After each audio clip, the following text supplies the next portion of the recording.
Halo semuanya, balik lagi di vlog tiap akhir bulan. Itu aku biasain rutin untuk bikin vlog ya di beberapa waktu belakangan bulan ini. Seperti biasa itu tadi aktivitas-aktivitas sekolah, terus ini aku lagi mengerjakan kerjaan domestik. Di sini siapa juga yang suka sambil bengong-bengong terus sambil cuci piring gitu. Jujur aja sebagai ibu rumah tangga kita pasti butuh waktu untuk diri sendiri ya. Meskipun kadang kerjaan harian itu tuh kayak muncul terus gitu. Itu kadang bikin kita stres karena kan kerjaan itu berulang ya. Masak lagi, nyuci lagi, bersihin rumah lagi, nemenin anak belajar lagi. Pokoknya macem-macem banget deh. Di sini aku mau cerita-cerita aja sambil nemenin ngerjain kerjaan rumah ya. Sedikit cerita, tadinya tuh aku bukan ibu rumah tangga, jadi sempat kerja setelah lulus kuliah, kerja di salah satu televisi swasta gitu. Bener-bener dream job aku lah, pokoknya sesuai dengan jurusan yang aku inginkan, terus berkecimpung di dunia yang benar-benar udah aku tekunin dari zaman kuliah dulu. Terus akhirnya dikaruniai anak, abis itu aku memutuskan untuk resign karena ada satu dan lain hal. Lalu kalau terhitung dari sampai tahun ini tuh udah memasuki waktu aku 5 tahun ya untuk resign. Jujur jadi pengalaman banget untuk aku gitu ya. Aku jadi punya dua sudut pandang gitu ya sebagai seorang perempuan yang dulu pernah bekerja, terus punya anak sambil kerja, terus jadi ibu rumah tangga. Nggak ada yang lebih mudah dan nggak ada juga yang paling sulit. Dua-duanya itu punya tantangan masing-masing ya. Kalau misalkan kita jadi ibu pekerja, itu juga kita pasti puyengnya 2 kali gitu ya, ngurusin kerjaan di kantor, terus pulang ngurusin anak juga. Begitu juga dengan ibu rumah tangga, baik yang hanya di rumah aja ngurus anak ataupun juga ada sambilan lain. Semua yang kita lakukan itu tuh benar-benar ada plus minusnya. Jadi kalau misalkan ada perdebatan ibu mana yang paling baik, apakah ibu di rumah atau ibu sebagai ibu kantoran, aku selalu bilang dua-duanya ibu yang baik gitu. Karena bagiku sendiri yang sudah mengalami 2 fase itu, dua-duanya itu memiliki hal yang dia korbankan gitu. Bisa aja kita mengorbankan waktu kita bersama anak dan keluarga gitu ya, itu juga rasanya pasti berat untuk pergi kerja dan untuk mencari nafkah. Apalagi kalau misalkan ada anak lagi sakit gitu ya, pasti pikiran ibu pekerja tuh juga kemana-mana. Begitu juga dengan ibu yang di rumah gitu ya, dia harus merelakan waktunya di masa produktif untuk mencari uang gitu ya, atau mencari karir dan meniti karirnya dia. Dengan mengurus keluarga dan anak itu juga pasti dia punya kegalauan sendiri di dalam hatinya gitu ya. Apakah dia kadang merasa bersalah, apakah dia membuang waktunya di saat-saat masa produktif, atau dia merasa bersalah karena dia tidak bisa membantu suami dan keluarganya dalam hal finansial secara berlebih. Tapi bagiku dua-duanya memang punya kelebihan dan kekurangan masing-masing. Yang terpenting adalah bentuk penerimaan. Aku juga nggak langsung menerima banget kok yang tadinya aku berkarir, pergi dari kerja, berangkat subuh, pulang malam gitu ya, langsung di rumah gitu, nggak ada kerjaan yang ternyata kerjaan domestik itu langsung aku kerjain tapi kok nggak habis-habis gitu ya. Itu juga langsung mengubah pola pikirku, oh capek juga ya ternyata di rumah. Padahal dulu waktu aku masih bekerja aku berpikir kalau di rumah tuh enak gitu ya, bisa santai, bisa sambil main sama anak. Tapi ternyata emosi drain yang aku alami selama ini juga naik turun, dan aku akhirnya mulai sadar bahwa ya apapun yang kita pilih gitu ya, akan selalu ada aja obstacle atau tantangannya. Dan balik lagi bagaimana cara kita menanggulangi stres yang akan kita alami. Memang berat banget aku rasa selama 5 tahun ini dari peralihan aku menjadi ibu pekerja menjadi ibu rumah tangga gitu ya. Tapi banyak juga hal-hal yang aku lewati gitu, dan ini semua nggak akan terjadi kalau misalkan Allah tuh nggak kasih hidayah kepada aku gitu ya, atau kekuatan gitu ya. Benar-benar minta dikuatin aja sama Allah gitu untuk menjalani setiap perannya. Bagi ibu-ibu yang sekarang masih galau gitu ya, misalkan di rumah aja, atau misalkan ibu yang masih kerja terus pengen resign kalian aja. Kalau aku boleh saran, difikirkan lagi plus minusnya. Apakah urgensinya kalau misalkan masih bisa bekerja dan anak itu ada yang memegang, itu nggak apa-apa, dan keluarga juga bisa support, itu alhamdulillah. Kalau memang memutuskan untuk berhenti berkarir dan di rumah aja, itu juga nggak apa-apa. Bismillah, Allah selalu jamin umat-umatnya, hamba-hambanya ya, dengan rezeki yang paling baik. Dan kalau misalkan di rumah aja gitu ya, belum punya penghasilan tambahan, belum merasa bisa membantu suami dalam mencari tambahan, itu juga nggak apa-apa.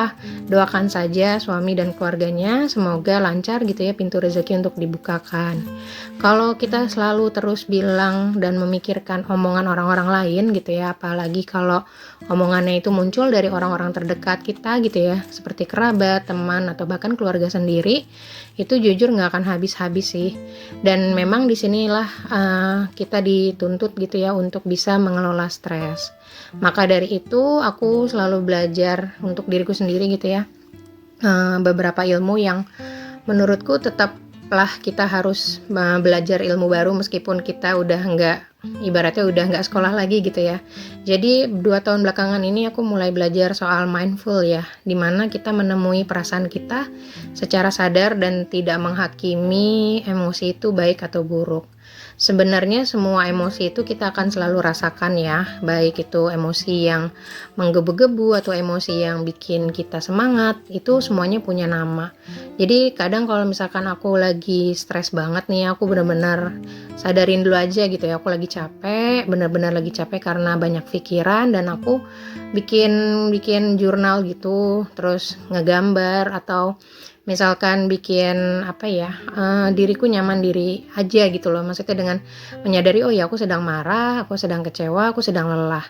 Terus aku biasanya berhenti dulu untuk melihat hal-hal yang memicu aku banyak insecure gitu ya, misalkan kayak media sosial atau bahkan di YouTube ini gitu ya, aku ngeliat kok orang-orang bisa banget ya produktif, bikin videonya bagus-bagus, itu kan kadang juga bikin kita berpikir aneh-aneh ya. Nah itu dia sebenarnya yang harus kita kuasai itu ya, pikiran kita sendiri. Nggak ada yang salah bagi orang untuk bikin dia video yang produktif setiap saat gitu ya, bisa upload atau bisa dia upload story-nya tentang pencapaiannya dia, itu nggak ada yang salah sama sekali. Yang salah itu sebenarnya ketika kita menghakimi orang yang posting-posting tersebut gitu. Jadi emang semuanya balik lagi ke diri sendiri.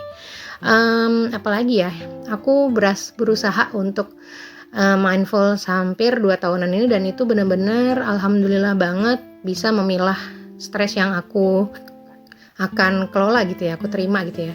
Kalau dulu tuh aku orangnya benar-benar A sampai Z tuh harus tertata rapi, dan aku mulai belajar bahwa di dunia ini ada hal yang bisa kita kontrol dan hal yang tidak bisa kita kontrol. Jadi sekarang aku udah mulai stop gitu ya untuk overthinking gitu ya, karena kayak kerja 2 kali gitu loh untuk memikirkan hal-hal yang belum terjadi.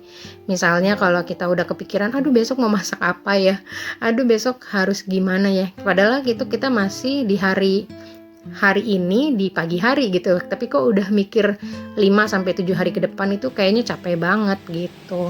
Jadi kelola stres untuk para kita nih ibu-ibu, baik ibu pekerja ataupun ibu di rumah, itu benar-benar sangat dibutuhkan banget ya. Pokoknya apalagi di zaman media sosial kayak gini ya, yang namanya perbandingan untuk pencapaian hidup tuh pasti akan selalu aja ada. Dan aku juga ngerasa insecure pasti ya, karena kan kita juga manusia ya. Tapi kita harus pilih-pilih lagi gitu, kita harus bersihkan lagi hati kita untuk bisa melihat orang-orang lain tuh menerima kebahagiaannya dengan lapang dada juga. Toh apa yang kita miliki juga pasti dilihat sama orang lain, itu juga pasti lebih baik dari miliknya dia.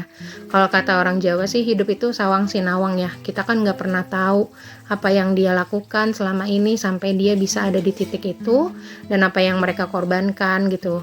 Kan pasti mereka postingnya yang bagus-bagus aja, nggak juga mereka posting sedih-sedihnya mereka, kalutnya mereka gitu ya, emosi marahnya mereka gitu.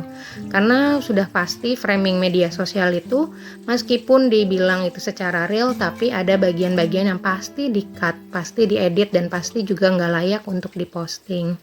Jadi hampir perjalanan 2 tahun aku nge-YouTube ini, Jujur itu juga membarengi proses aku secara mindful. Kalau di bagian budgeting aku kadang suka nontonin teman-teman budgetnya kok bisa berlebih ya, itu juga pasti aku ngebatin gitu ya. Tapi aku istighfar lagi gitu ya. Oh iya, itu kan rezeki orang beda-beda. Allah sudah menempatkan rezeki untuk para hambanya tuh masing-masing, dan apa yang kita terima itu adalah yang paling baik buat kita. Tapi jangan lupa untuk tetap ikhtiar dan berdoa. Yang paling bikin aku tenang sekarang sih ya, kita itu benar-benar hidup jalani untuk ngikutin aja gitu alurnya, dan kalaupun kita sedang dalam ujian, aku berdoa sama Allah gitu ya untuk dikuatkan gitu. Karena yang namanya ujian itu akan pasti selalu datang. Namanya juga hidup ya, kan kita tempatnya berlelah-lelah. Kalaupun nanti kita udah selesai, itu berarti kita udah nggak hidup lagi gitu. Oke, ini aku sambil cuci piring. Apalagi ya yang akan aku bicarakan, karena jujur di 1 bulan ini tuh lagi naik turun banget gitu ya untuk kehidupan di keluarga kami, dan aku tuh udah berkali-kali untuk mencoba membuat diriku itu bangkit lagi dan bismillah lagi, semangat lagi gitu. Meskipun ada juga fase-fase di hari aku kadang suka sedihnya gitu, karena wajar banget, dan itu aku nggak tepis, aku bener-bener rasakan semuanya. Karena jujur yang paling bikin kita sulit itu kalau kita itu ada di fase denial atau tidak menerima. Kalau kita bisa menerima pelan-pelan gitu ya, oh ya kita lagi diuji nih sama Allah gitu ya, dengan keadaan finansial atau dengan keadaan pernikahan atau dengan keluarga, itu kita benar-benar sadari dulu aja gitu, dan kita minta pertolongan sama Allah bagaimana caranya untuk kita lolos dari ujian ini sekali lagi. Kalau misalkan lagi bener-bener mumet banget, aku tuh selalu menghabiskan waktu untuk diri sendiri gitu ya, dimana aku melepas semua peran yang ada gitu loh, peran sebagai anak, peran sebagai istri, peran sebagai ibu, peran sebagai menantu gitu ya, benar-benar menjadi diriku sendiri yang as a person gitu, dan aku rekoneksi lagi diriku dengan penciptaku gitu.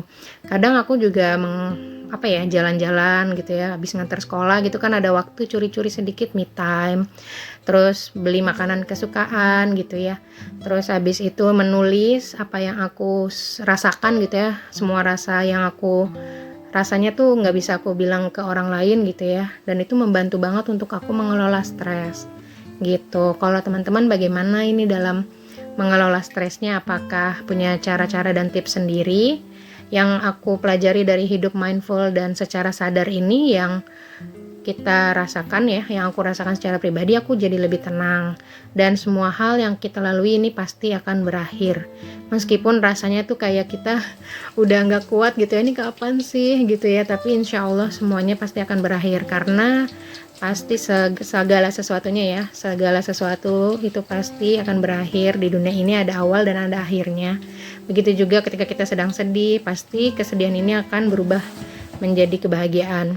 Karena memang konsep dari hidup itu kan kayak gitu ya. Jadi memang semuanya itu pasti ada awal dan ada akhirnya. Yang memang paling sulit itu ketika kita proses menjalani dan progresnya itu.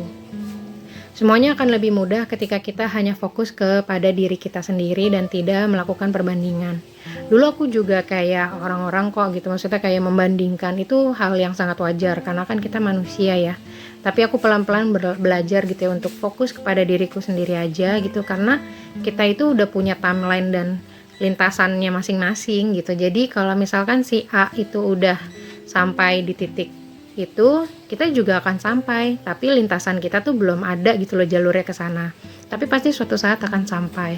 Dan itu sangat membantu aku ya dalam berpikir gitu ya. Kalau misalkan lagi ngeliat-ngeliat story teman-teman gitu ya, kalau oh kok dia udah bisa ini, udah bisa itu, tapi ya kita balik lagi, semuanya memiliki lintasan hidupnya masing-masing, jalan hidupnya masing-masing.